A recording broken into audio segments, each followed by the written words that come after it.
عرض ادب و احترام دارم خدمت دانشجویان و مهندسان محترم سازه. خیلی خوش اومدین به کانال بررسی نقشه های سازی سازمان نظام مهندسی. بعد از اینکه وارد کارتابلم شدم میرم توی اتوماسیون بررسی نقشه و نقشه های پذیرش شده. یکی از این دوستان رو به صورت رندوم باز میکنم و شما ملاحظه میکنید که تعداد سقف 5 سقف هستش، نوع زمین 2 و این ساختمان 513 متر مربع زیربنا داره. فایل محاسباتی رو اکسترکت میکنم و این فایل ها میان. میبینید که خوشبختانه این بار فایل FTP رو برامون ارسال کردن. سریعا میریم ایتابز رو باز میکنیم. یکی از فایل ها جوینت شیره و یکی هم پریود. فایل اصلیمون چی کار کرده دوستمون، اومده و پله ها رو به صورت سه‌بعدی مدل سازی کرده. حتی دیوارک جداساز راپلر هم گذاشته. یکی از این طبقات رو من سعی میکنم سه‌بعدیش کنم. ببینید به این شکل دیده میشه. عجب تراسی هم داره. تراسش چیزی در حدود 1.15 و به اضافه 75 سانتی متر 1.90 کنسول اومده از اینجا. چه پیچشی خواهد افتاد روی این تیر دوستان. به طوری که ملاحظه میکنید این تیر ما یه دال کنسول وحشتناکی داره که بار پیچشی زیادی روی این تیر وارد میکنه و من اگه به جای ایشون بودم این دهانم رو به صورت در جهت ایگرگ می اومدم و تیرچریزی می کردم که این تیرم یه مقدار درگیر بشه با این تیرچه ها، در حالی که الان به صورت تیر فرعی هستش و این داله بتونی ما اینجا به راحتی میتونه این درز رو باز کنه. بنابراین ما باید آرماتورهامونو از آرماتورهای داله بتونیمونو از این انتها شروع کنیم و تا وسط های این تیر آورده باشیم. دفترچه محاسباتش تازه است. خب اینم که اگه این قسمت رو شما باز دوباره باید بیاید پایین باز کنیم. بله مدل سازیش رو اینجا نشون داده. سیستم سقف تیرچه بلوک یونولیتی می باشد در هر دو جهت قاب خمشی متوسط و از روش تحلیل استاتیکی معادل میگه استفاده کردم. یعنی دیگه درگیر اون بحث تحلیل طیفی هم نخواهیم شد. خب مشخصات مسالهش رو میبینیم. میلگردهای آسه و ارزی رو از نوع آدو استفاده کرده.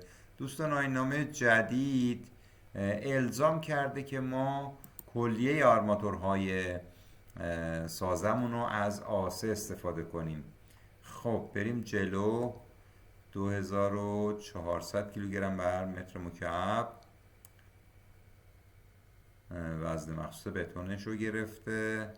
مدول ارتجاعیش هم صحیحه. ضریب پواسا اینا درستن. نوع خاک منطقه تیپ 2 فرض می شود. ببینیم چی نوشته بود توی سایت. نوع خاک و زمین و 2 نوشته. بله خب فرضش درسته. گزارش ژئوتکنیک رو هم دانلود کنیم. خب اینم باز میکنیم. خیلی سریع میرم من ببینم که کای اس یا ضریب عکس العمل بسته رو کجا به ما تعریف کرده.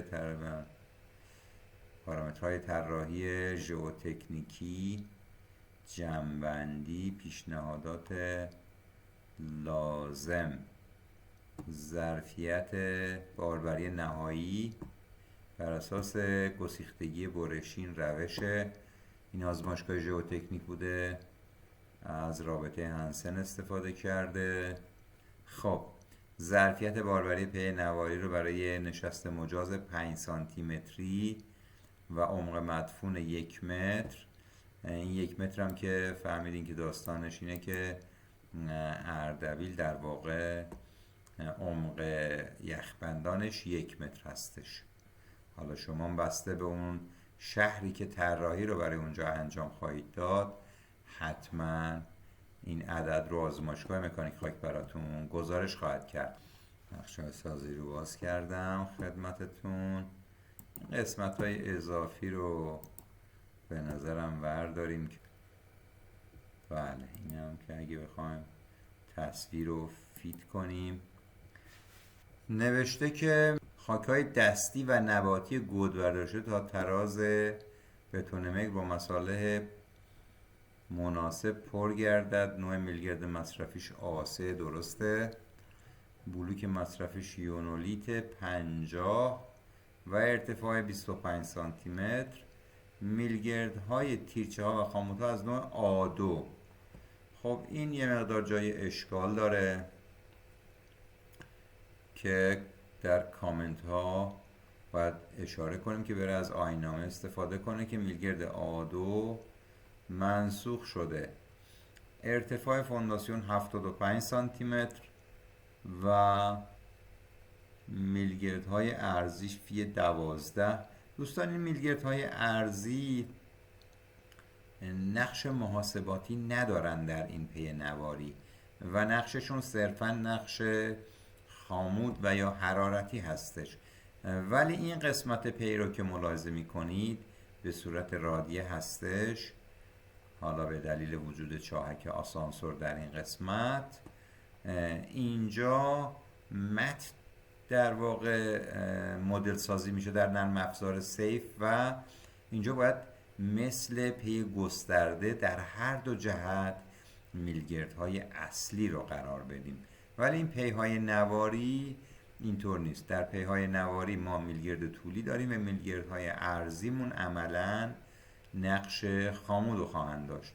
به هر وصف آرماتوری که قرار داده فی 16 عد 15 هستش که اینو باید چک کنیم.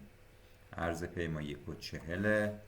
خب 0.2018 خاطرتون هست که این مقدار حداقل آرماتور هم تیر و هم پی های نواری که به صورت تیر معکوس عمل میکنن در نظر میگیریم. ضرب در 140 سانتی متر عرض پی هستش. ارتفاعمون هم 75 سانتی متر.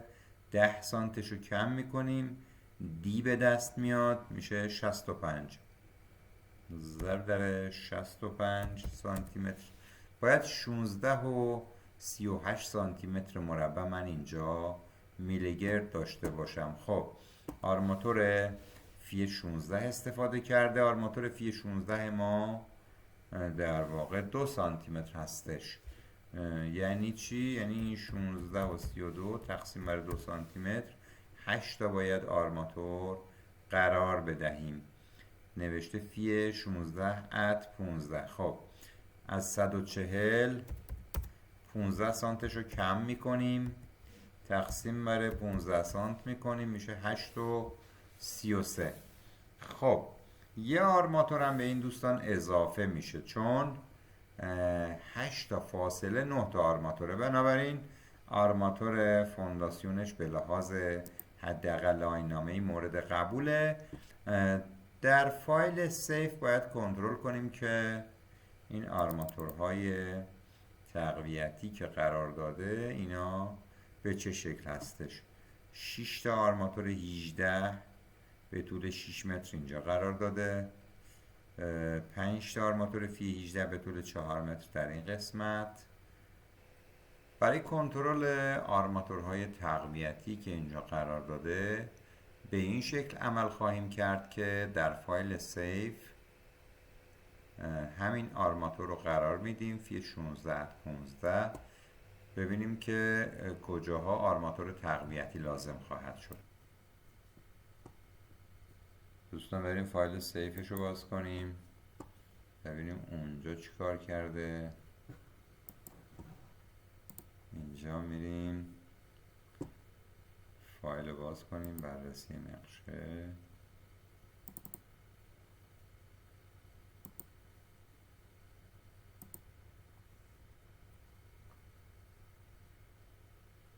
بله از فایل ایتابز خب مسلم بود دیگه، چون فایل ایتابز رو عملا اکسپورت میکنیم داخل فایل سیف، این با اون اندازه ها میخونه. حالا استریپ لایر هاشو دقت کنید، استریپ لایر هاشو درست نکشیده. خب من یه توضیح مختصری راجع به فایل سیف بدم. ما یه سری دیفاین داریم که متریال رو تعریف میکنیم. از اون ور اومده 250. این هم دوستان گفتیم که وقتی که کیلوگرم بر سانتی متر مربع باشه مدول الاستیسیته بتون یه عدد 6 رقمی خواهد شد، هولوش 2.5 در 10 به توان 5. خب این درسته. ریبارش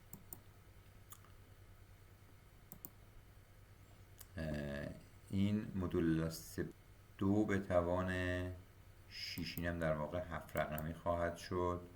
اینم درسته. 4000 5000 حالا زیاد بحث نداریم. ریبار اینم درسته. فقط تنها مشکلی که داریم اینه که اگه ما این شو ویدت بکنیم، یعنی عرض نوارهامون رو نشون بده، خب فقط نوارهای ستونی رو تعریف کرده.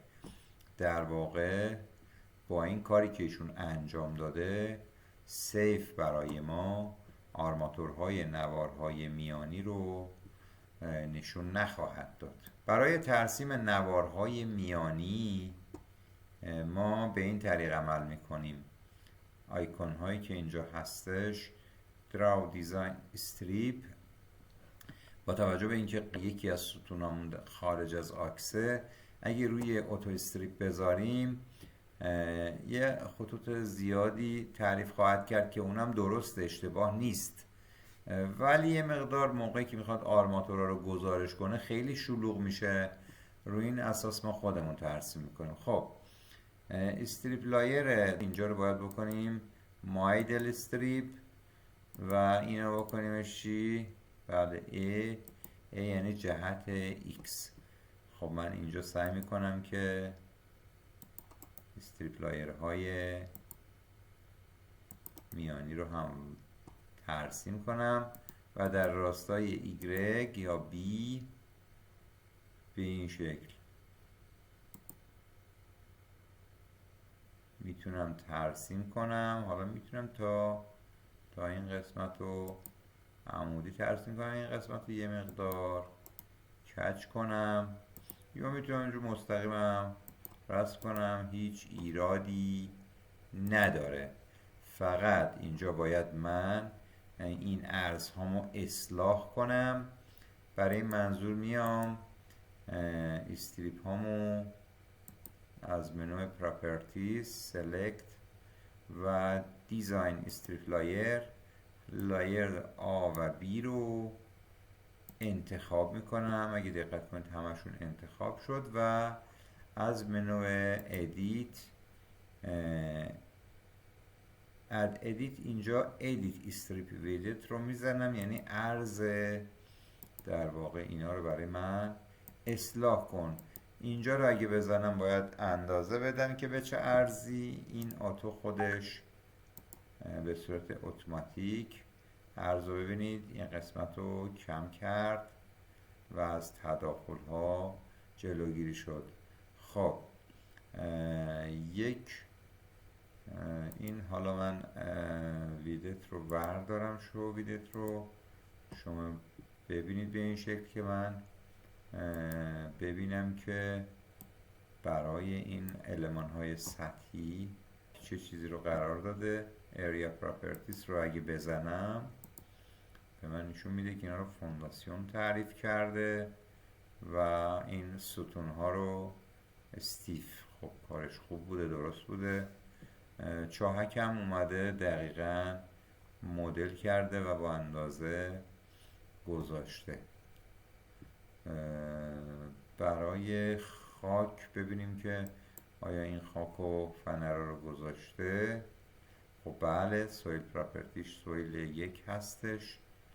برای سلب پراپرتی فاندیشن اوکی درسته. ما اگه استریپ لایر ها رو ورداریم و سویل پراپرتیز رو بزنیم، حالا اینا تداخل افتاده.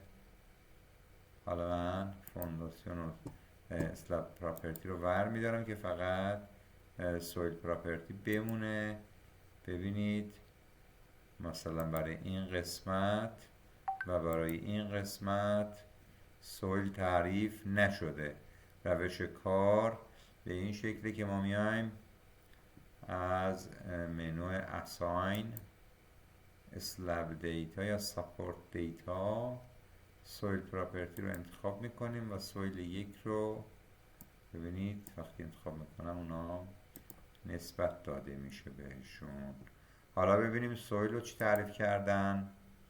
خب این سویل رو باید از کجا تعریف کنیم؟ سویل سابگرید رو از 1.4 که ایشون گرفته گزارش مکانیک خاک باید اینو دریافت کنه. بریم ببینیم که این سابگرید مودولز رو در گزارش مکانیک خاک چجوری گزارش کرده برامون. بارگذاری جانبی هم که اصلا موردی نداشته. ضریب عکس‌العمل بستر برای شالوده های نواری LBB6. خب LBB6 معمولا طول به 1.40 مثلا 10 متر رو تقسیم بر 1.40 کنیم همون هولوش 6 در میاد. ولی وقتی که پی ما گسترده هستش مثل این قسمت، اینجا ما باید کای اس رو عدد دیگری در نظر بگیریم. ما باید 2 تا ضریب عکس‌العمل تعریف کنیم، یکیش 1.08 و یکی 31 صدم.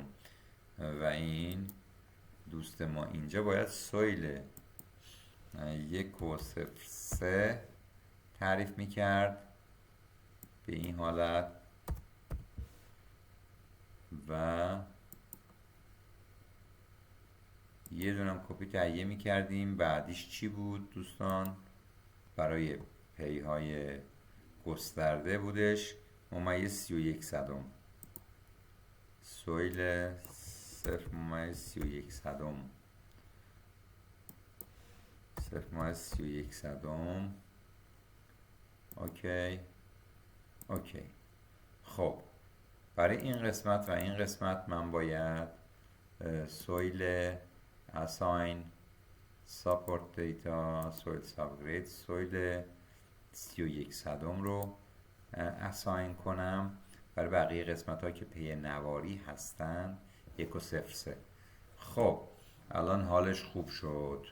هم نوارهای میانی رو ترسیم کردیم، هم اصلاحاتمون رو انجام دادیم. ارتفاع پی رو چند گرفته؟ فاوندیشن رو 75 سانتی متر درسته. استیف هم همون شکل و استیف لحاظ کرده، اینم درسته. اوکی بریم ران کنیم. خب قبل از ران مهمترین تغییراتی که باید بدیم، حالا تنظیمات زیادی داریم ولی مهمترینش رو من اشاره میکنم. زیر منو ران ادوانسد مدلینگ آپشن ما باید اینو 2D بذاریم، یعنی 2 بعدی باشه. اینو بعضی از دوستا دقت نمیکنن و بعد که تغییر شکل رو ملاحظه میکنید بعد از ران کردن میبینید که اصلا دفرمه شد و از حالت در واقع مستطیلش خارج شد به دلیل اینکه احساس میکنه سیف که این پی ما 3 بعدی باید طراحی بشه در حالی که ما 2 بعدی هستیم. در فضای دو بعدی کنترل پنچ رو انجام میدیم. خب خوشبختانه پنچهاش خوب جواب داده، منهای این یه نقطه که فونداسیون ستون در واقع به گوشه خیلی بدی افتاده، اینم که کم بوده و نزدیک یک جواب داده. بریم ببینیم که پلن معماری این دوستمون چه وضعیتی داره. پلن معماری رو هم دانلود میکنیم. خب این قسمت کوچه 10 متری بوده و مجاز به پاشنه گذاشتن نبودیم. در پلن پیلوت به این شکل، به خاطر اینکه این خودرو جا بشه، و در بقیه طبقات به این شکل کنسول داره. در سه‌بعدی مدل سازیش می‌بینید که صحیح بوده.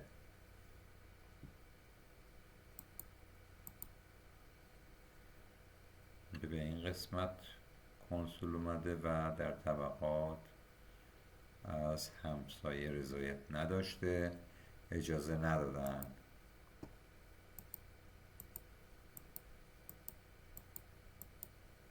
بله، آرماتور فی 16 ات 15 هستش و از آرماتورهای تقویتی 18 استفاده شده. منم همین کار میکنم. فیل دیاگرام اینجا نوشته که مقادیرش رو به من بگو.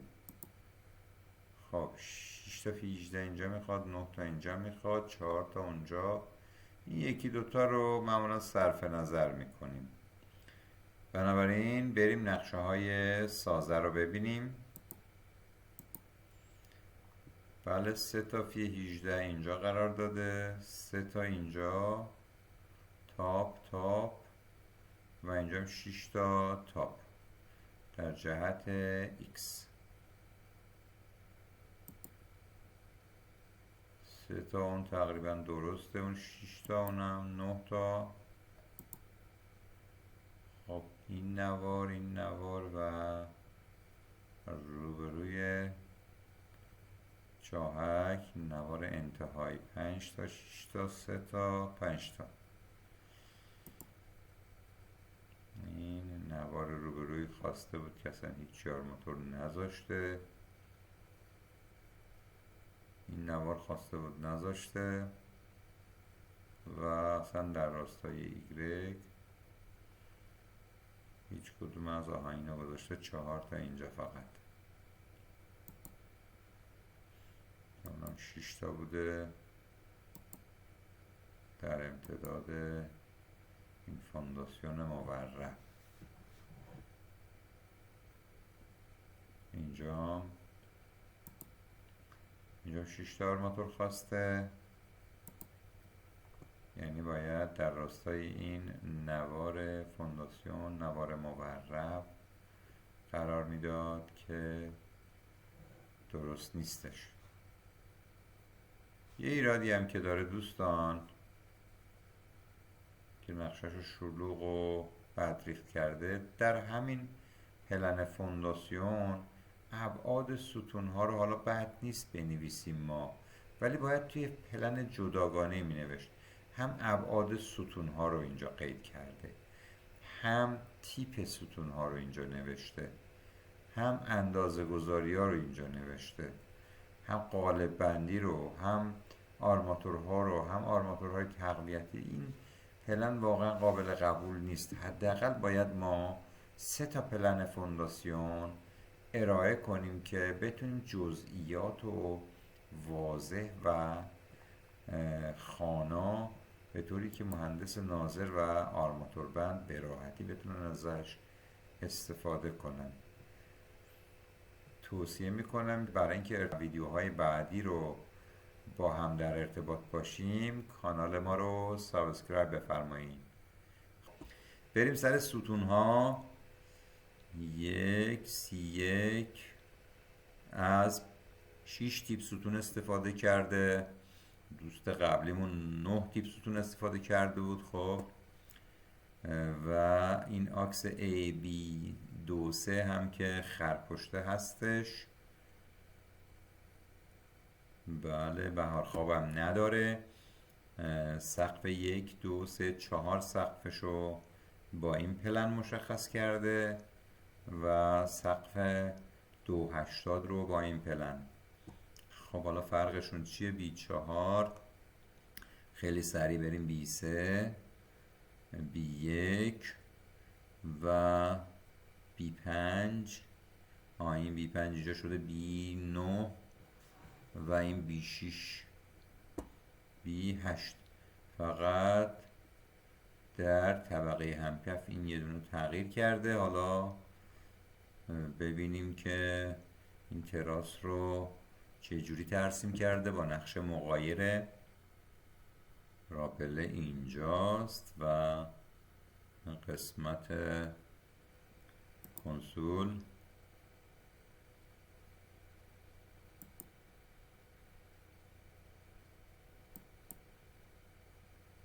فکر کنم شما مثل من متعجب شدین.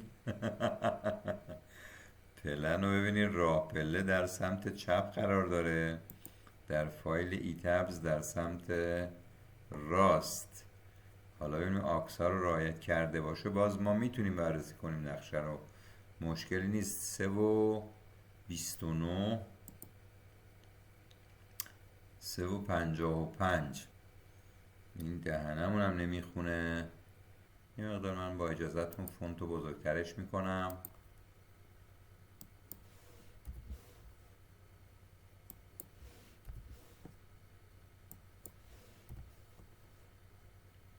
که شما واضح تر ببینید. اندازه گذاری همون 3 و 29 90 سانت 80 سانت 1 و 15. اصلا این نقشه یه چیز دیگری به ما نشان میدهد. 5 و 10 4 و 70.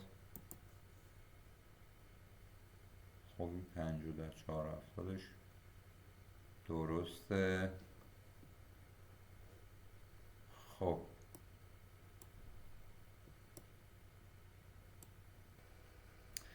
این دوست ما از این رفرنس لاین هایی که استفاده کرده این پله رو ترسیم کرده و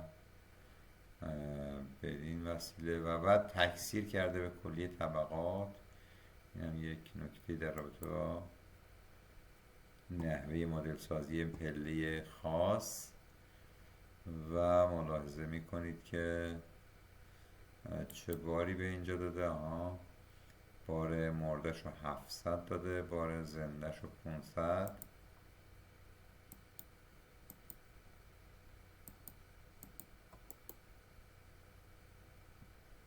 خب این به تمام طبقات چون تکثیر کرده دوستان توجه کنید برای تمام طبقاتش بار 500 کیلوگرم اعمال شده، به دلیل اینکه در همکف پله هاشون ترسیم کرده، باراش هم اعمال کرده.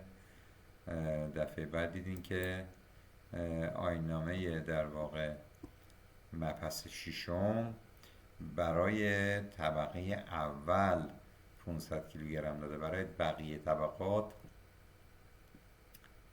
بار زنده رو دو مشابه بار زنده کف مجاور اعلام کرده. ایشون همه رو 500 داده. خب اینم در راستای ضریب اطمینان هستش. بارهاش رو ببینیم که بله بارهاش رو درست گذاشته. بار سقف‌هاش رو از یونیفرم لود استفاده نکرده. خب اینجا هم بریم تیرها رو از حالت سکشنش رو برداریم که فقط بارها رو ببینیم. بله خب بار قسمت هم 700 اعلام کرده برای بار مرده که بار زیادیه. حتما این اومده برای اسلپ هاش از کانکریت صفر استفاده کرده. بله حدس میزدم. کانکریت صفر چیه دوستان؟ وزن مخصوص بتون رو صفر داده. دقت میفرمایید و اومده اومده بار دال پله رو بار مرده دال پله به اضافه کفسازی ها رو اومده علاوه کرده بهش و بنابراین به این شکل حتما بار تیرچه ها رو هم با کنکریت صفر اعلام کرده که این روش مورد قبول من نیست، به دلیل اینکه در واقع میاد باید خودش تمام این تیرچه ها رو با دقت حساب کنه، چاله های تیرچه ها، ریب ها چقدر بتون میبرن، در حالی که وقتی که وزن مخصوص بتون رو ما اعمال میکنیم عملا خود ایتبز میاد و تمام محاسبات رو انجام میده. به طور رندوم ما مثلا یکی از ستون ها رو 35 در 50 14 فی 18 اینو با هم بریم ببینیم. خب از 3025 استفاده کرده، 35 50 موادش درسته و فی 18. خب اینو آیین میگه که باید روی آسه بذاریم. تعریف تیر و ستوناش درسته، به هر وصف بریم ران کنیم. خب از روش تحلیل استاتیکی گفته استفاده کردم. بله راست گفته، تمام بارگذاریاش برای تعریف های استاتیکی هست. همین جمله سطسی رو به این شکل ما کرده ای ایکس پی میم ای ایگرگ دیزاین رو هم انجام میدیم. خب خوشبختانه هیچ کدوم از ستون هامون قرمز نشد. حالا ستون هاش قابل قبوله، تیراش هم ببینیم، مثلا طبقه 3 رو، و اینم برای اینکه این عددها زیاد قاطی نشه دوستان از منوی یونایت ما میایم تعداد ارقام اعشاری این ریبار اریا رو 1 میزنیم مثلا. ببینید و یه رقم اعشار نشون میده و این همه شلوغی از بین رفت.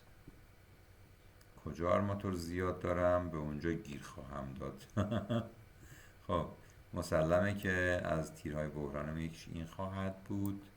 با توجه به جهت تیرچه ریزی این تیرم هم آرماتور زیادی به دست اومده، تقریبا 13 سانتی متر، اینم 13 سانتی متر. بریم نقشه رو ببینیم. حالا باید هی در ذهنمون این پلن رو برعکس در نظر بگیریم. یه اشکالی هم که این نقشه داره اینه که پلن تیرها رو در شیت تقریبا میشه گفت 3 قرار داده و جزئیات تیرها رو از 8 به بعد. حالا ما هی باید برگردیم. خب لجند گذاشته خوشبختانه این تیر رو ما میبینیم 3 تا 18 اینجا گذاشته سر تا سری و یه 18 و یه 16 تقویت در این وسط طبقه 280. بریم ببینیم 280 چه خبره. خب طبقه 280 مون اینجا هستش، استوری 1. خب این حالا ما باید برگردیم اینو دقت بفرمایید. اینجا دیگه کاملا قاطی میکنیم 3 و 29 و بقیه دهنه. حالا 3 و 29 باید شکرت که عددش با فعلا خوند. 3 و 29 اینجا به هر وصف یه 18 و یه 16 میشود 2 سانتی متر و 4.5 سانتی متر. 3 تا فی 18 هم سر تا سری گذاشته، اونو میشه 7.5 سانتی متر. 7.5 با 4.5 دوستان میشه 12 سانتی متر. چقدر آرماتور داریم اینجا؟ 12 سانتی متر. بریم این تیر هم ببینیم. خب خوشبختانه از این لجند مشخصه دیگه. حالا ما کجا هستیم؟ برای تراز همون 280 3 تا آرماتور طولی، باز 18 هم 12 سانت گذاشته که کبس 14 سانت میلیگرد میخواد. این تیرم بریم ببینیم.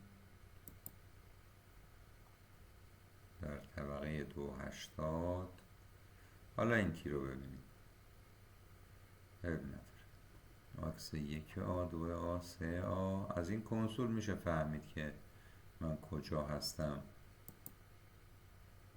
خب در واقع این تیره 13 و 30 10 13 و 30 نزدیک کنسول آرماتور میخوام.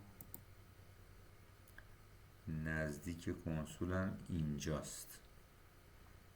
13 و 30 این 3 تا پی 18 سر تا سری گذاشته، 3 تا 16. خب 3 تا 18 میشه 7.5 سانت و 6 سانت.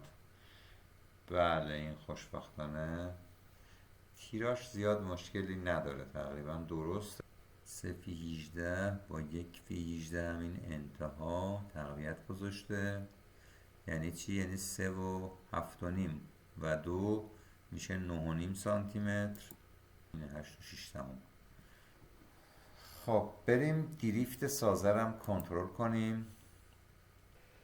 display show table و استوری دریفت.